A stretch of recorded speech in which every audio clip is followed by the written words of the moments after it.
मोदी ने फोन किया तो पुतिन ने कहा ओके मोदी जी, अब नहीं लड़ेंगे।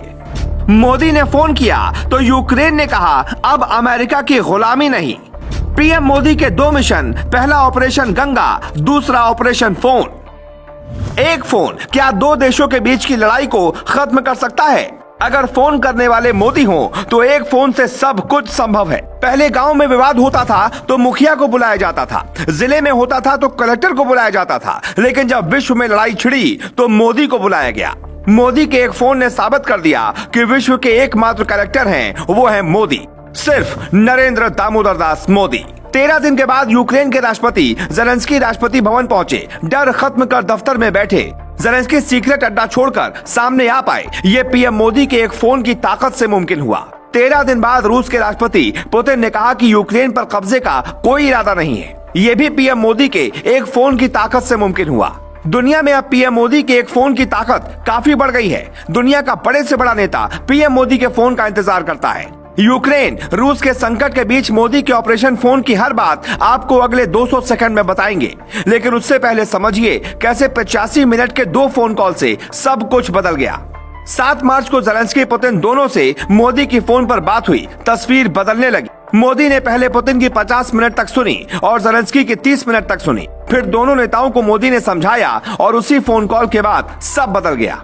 रूस की पहली शर्त थी यूक्रेन नाटो के सैन्य गुट में शामिल न होने की घोषणा कर दे, तो जेलेंस्की ने ऐलान किया यूक्रेन नाटो की मदद नहीं लेगा, पुतिन से डरता है नाटो। पुतिन की दूसरी शर्त दोनेत्स्क और लुहांस्क को स्वतंत्र राष्ट्र की मान्यता को लेकर थी। जेलेंस्की ने कहा दोनेत्स्क लुहांस्क पर हम समझौता कर सकते हैं, ये आगे कैसे चले। राष्ट्रपति पुतिन के लिए तीसरा बड़ा मुद्दा क्रीमिया को रूसी क्षेत्र घोषित कराने का है। जेलेंस्की क्रीमिया पर भी नरम पड़ गए हैं, दावा किया बातचीत से मुद्दे को हल करेंगे। पुतिन ने फिर ऐलान किया हम कीव पर कब्जा नहीं करेंगे, जेलेंस्की भी सत्ता में रहेंगे।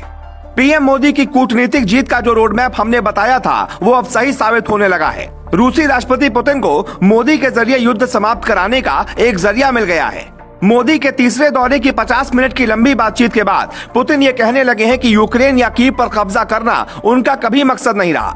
24 फरवरी से 9 मार्च के बीच रूस के राष्ट्रपति पुतिन के तेवर बदले, यूक्रेन के राष्ट्रपति जेलेंस्की के पैतरे बदले, अमेरिका के राष्ट्रपति बाइडेन ने भी कई बार अपना स्टैंड बदला, लेकिन दुनिया पर आए इस सबसे बड़े संकट के बीच पहले दिन से आखिरी दिन तक कोई नहीं बदला, तो वो है हिंदुस्तान के प्रधानमंत्री नरेंद्र दामोदर दास मोदी। वो किसी के दबाव के आगे नहीं झुके।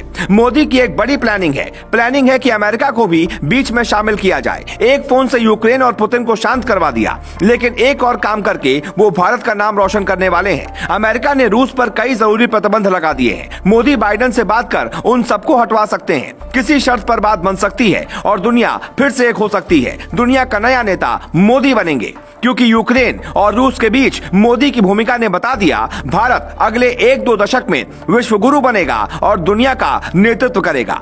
मोदी ने जो एक फोन से कर दिखाया, उसके लिए अमेरिका और बाकी देशों ने क्या किया वो भी देखिए। इजराइल के पीएम तो पुतिन के साथ बैठक करने आए, शांत होने के बजाय पुतिन और भड़क गए। अमेरिका ने यूएन में वोटिंग करवाई, पुतिन और भी नाराज हो गए, बात परमाणु तक आ पहुंची। ब्रिटेन, चीन, जर्मनी जैसे देश पुतिन से गुहार लगाते रहे, लेकिन किसी की बात का कोई असर नहीं हुआ। मोदी ने 85 मिनट फोन पर दोनों देशों के प्रमुखों से बात की और पूरा सॉल्यूशन निकल गया है। भारत जल्द ही अमेरिका, रूस और यूक्रेन के विदेश मंत्रियों को बैठक के लिए बुला सकता है।